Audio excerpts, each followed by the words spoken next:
వీక్షకులందరికీ నమస్కారం.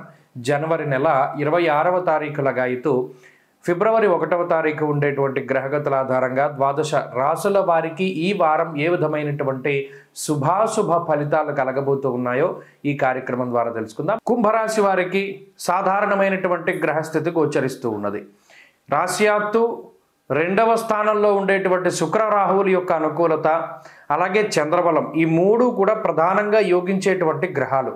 అయితే ఈ రాశికి పట్టినటువంటి అర్గళము, రాశిలో ఉన్నటువంటి గ్రహము, ఇవన్నీ కూడా చాలా ఇబ్బంది పెడుతూ ఉన్నాయి. ప్రత్యేకించి వ్యయస్థానమందు రవి బుధుల యొక్క సంచారం ఉండడం, జన్మ రాశి యందు శనేశ్వరుని యొక్క స్థితి, ఇది ఇప్పటి వరకు మనకి అలవాటైపోయినటువంటి జీవన విధానం ఏదైతే ఉన్నదో, అంటే ఉదాహరణకి కొంత లగ్జూరియస్ లైఫ్ స్టైల్కి అలవాటు పడ్డటువంటి వాళ్ళకి మరి ఆ రకమైనటువంటి లైఫ్ స్టైల్ దొరకదు.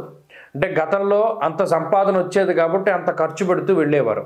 మరి ఇప్పుడు అటువంటి సంపాదన రాదు, కానీ ఖర్చు మాత్రం అదే రకంగా అలవాటైపోయి ఉంటుంది. అంటే ఆ మెయింటెనెన్స్కి అలవాటు పడిపోతారు. తత్ఫలితంగా ఏమవుతుంది, వచ్చేది తక్కువ పోయేది ఎక్కువగా ఉంటుంది. అంటే దీనివల్ల అప్పుల పాలైపోవడానికి అవకాశాన్ని కలిగిస్తుంది. రెండో విషయం ఏంటి, ఎప్పుడో వాగ్దానం చేసినటువంటి వాళ్ళు ఇప్పుడు వచ్చి మిమ్మల్ని సహాయం చేయమని అడుగుతారు. గతంలో మీ పరిస్థితి బాగున్నప్పుడో లేదా మీరు ఆనందంలో ఉన్నప్పుడో వాళ్ళకి వాగ్దానం చేసి ఉంటారు.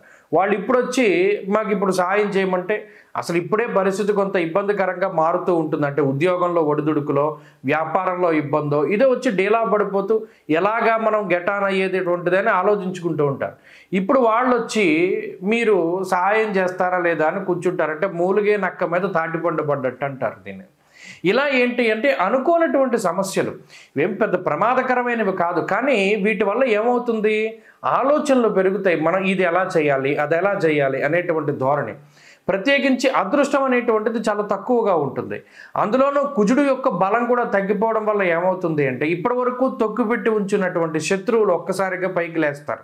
ఎప్పుడెప్పుడు అవకాశం దొరుకుతుందా, ఎప్పుడెప్పుడు ఇతన్ని ఇబ్బంది పెడదామా, ఈమెను ఇబ్బంది పెడదామా అని చూసేటువంటి వారు వాటి వ్యాపారంలో కానీ ఉద్యోగంలో కానీ ఇబ్బంది పెట్టడానికి ప్రయత్నం చేస్తారు. ఇలా అన్ని రకాలుగా కూడా కొంతమంది మిమ్మల్ని కావాలని టార్గెట్ చేస్తూ ఉంటారు. మరి అటువంటి పరిస్థితుల్లో రాహు శుక్రుల యొక్క యుతి మిమ్మల్ని కాపాడుతుంది. ఎప్పటికప్పుడు ఒక మాయ గమ్మేసినట్టు, అమ్మయ్య మనం ఎలా బతికేనరా బాబు, మనం ఎలా బయటకు వచ్చానరా బాబు అనేటువంటి విధంగా మీరు రాహు శుక్రుల యొక్క బలం వల్ల బయటకు వస్తారు. నోరుంటే తల కాస్తుంది అంటారు, అలాగే మిమ్మల్ని మీ నోరే కాపాడుతుంది. కాబట్టి కుంభరాశి వారి ఈ వారంలో మరింత అనుకూలమైన ఫలితాలను సాధించడానికే సూర్యారాధనే చేస్తూ ఉండండి, అది చాలా మంచిది. ఈ వారంలో కలిసి వచ్చేటువంటి రోజు శుక్రవారంగా చెప్పవచ్చును. అదృష్ట సంఖ్య 1, అదృష్ట వర్ణము తెలుపు.